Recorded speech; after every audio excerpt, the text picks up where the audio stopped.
Retirement के बाद ब्रजभूषण जी उर्फ पंडित जी के साथ कुछ उल्टा ही हो गया।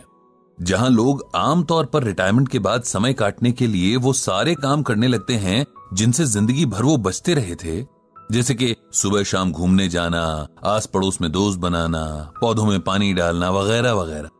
लेकिन पंडित जी का हाल कुछ उल्टा ही था। उनके पास उनका गीता ज्ञान का ब्लॉग था, जिसके जरिए उन्होंने जाने कितने लोगों से दोस्ती कर ली थी।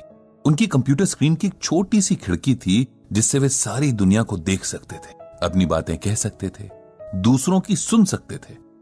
इस एज में अपना सीखा दूसरों को बांटने की और दूसरों से सीखने की उनकी भूख ही पंडित जी को कभी पता नहीं चलने देती थी कि अब धीरे धीरे बुढ़ापा उनकी हड्डियों पर हावी हो रहा है।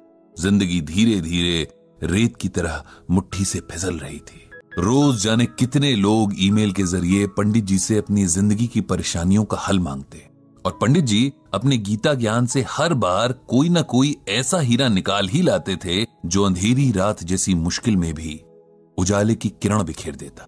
लेकिन कई बार दूर के लोगों को समझाना आसान होता है, अपने आसपास के लोगों को बिल्कुल नहीं, क्योंकि तब आप भी उनके दुख में दुखी होते हैं और तब उनके साथ आपको खुद को भी समझना होता है, जो कि दुनिया का सबसे मुश्किल काम है। पंडित जी भी कल रात से ऐसे ही एक डिलेमा में फंसे हैं। उनके बहुत खास दोस्त रविकांत दुख की नदी में डूब रहे हैं और पंडित जी को समझ नहीं आ रहा है कि कैसे अपने दोस्त को डूबने से बचाएं। क्या कहें ऐसा कि उनके मन को हिम्मत मिले। कहने जाते भी हैं तो अपना ही गला रुआंसा हो जाता है।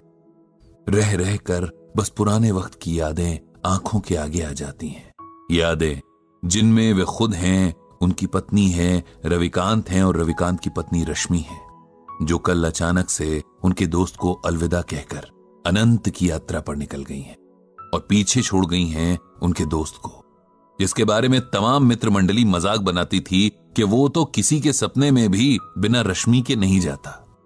रश्मि और रविकांत की कहानी याद करके पंडित जी बार बार भावुक हो जाते हैं। कुछ 40 बरस पहले नई नई शादी करके ये दोनों इस मोहल्ले में किराए का मकान लेकर रहने आए थे। दोनों ही बैंक में काम करते थे और कुछ काम की व्यस्तता तो कुछ नए होने के संकोच के कारण मोहल्ले के कम ही लोगों से उनकी जान पहचान हो पाई थी। पंडित जी के दोनों बेटे तब बहुत छोटे थे और रविकांत से पहले उनकी दोस्ती उन दोनों से हुई थी। शायद इसका कारण रविकांत का बच्चों से बहुत प्रेम करना रहा हो। धीरे धीरे बच्चों की ये दोस्ती उनके माँ बाप तक पहुंची और ये चारों भी आपस में बहुत अच्छे दोस्त बन गए। ईश्वर के खेल भी अजब निराले हैं। जिस रविकांत को बच्चों से अथाह प्रेम था, उसी को औलाद के सुख से वंचित रखा। पंडित जी की पत्नी के साथ रश्मि ने जाने कितने डॉक्टर्स के चक्कर लगाए, कितने मंदिरों में माथा टेका, जाने कितने दिन भूखे रहकर व्रत उपवास किए, लेकिन औलाद भाग्य में नहीं थी सो नहीं मिली। रविकांत ने कभी भी रश्मि के आगे ये जाहिर नहीं होने दिया कि संतान ना होने का उन्हें कोई दुख है, बल्कि वे तो रश्मि को समझाते रहते कि उसे सच को स्वीकार कर लेना चाहिए और एक कमी के पीछे जीवन की बाकी खुशियों को नजरअंदाज नहीं करना चाहिए।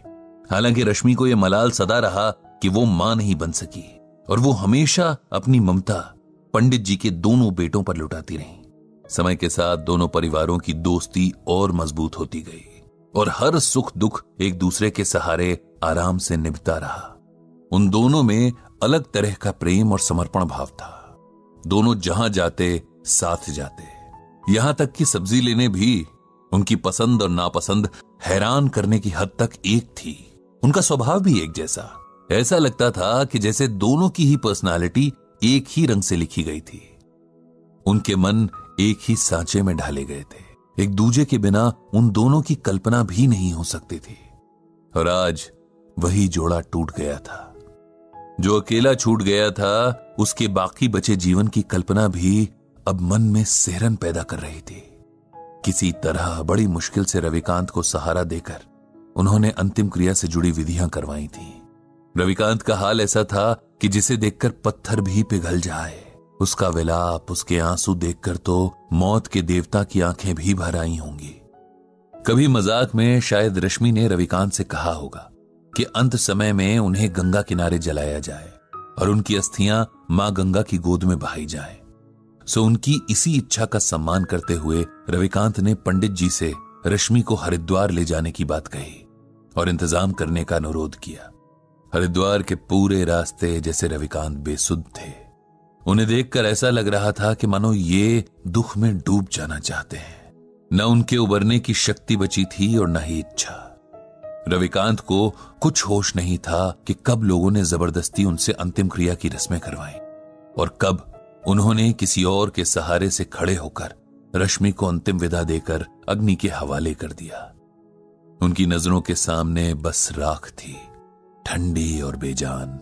इधर अंतिम संस्कार के साथ आए लोगों के लिए पंडित जी ने नाश्ते का इंतजाम करवा दिया था।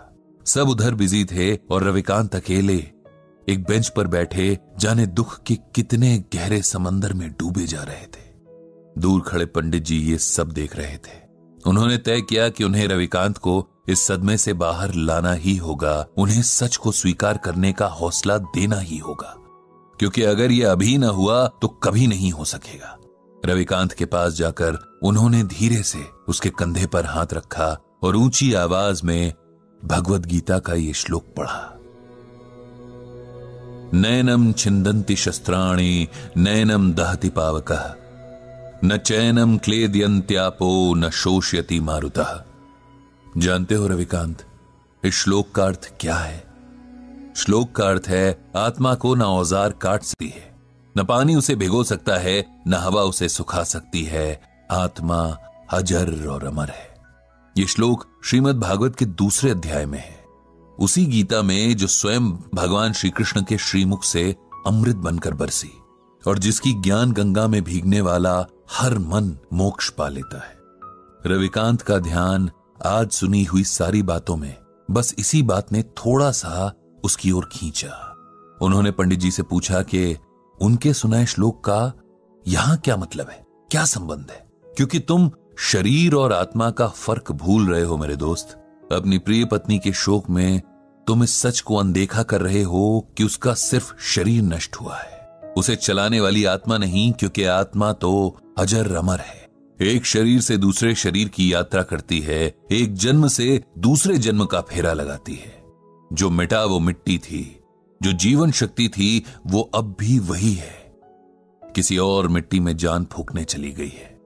उसके लिए शोक करना बेकार है, ये उस आत्मा का अपमान भी है। उसे सम्मान के साथ विदा करना ही समझदारी है।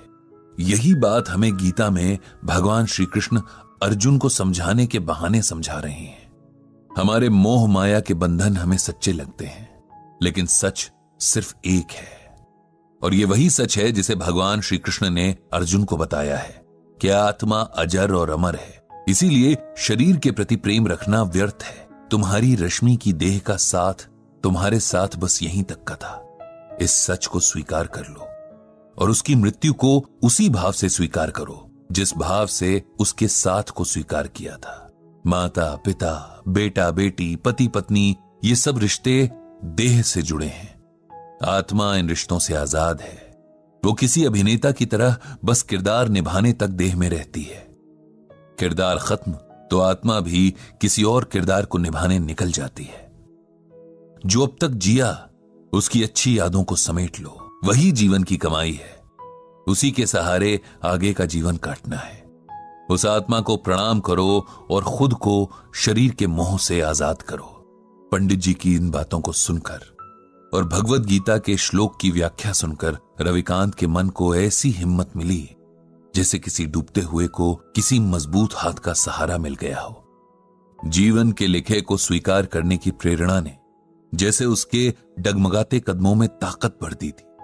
उसने तय किया कि अपनी मर चुकी पत्नी की यादों को सम्मान देते हुए अब उसकी मृत्यु की सच्चाई को भी सम्मान देगा और साथ ही और भी गहराई से श्रीमद् भगवद गीता के ज्ञान को समझेगा।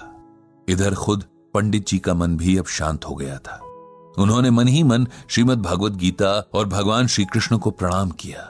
उनको धन्यवाद दिया कि उन्होंने गीता के रूप में मनुष्य के लिए हर मुश्किल परिस्थिति का हल पहले से ही बता दिया है, बस उसे ढूंढने और समझने की जरूरत है।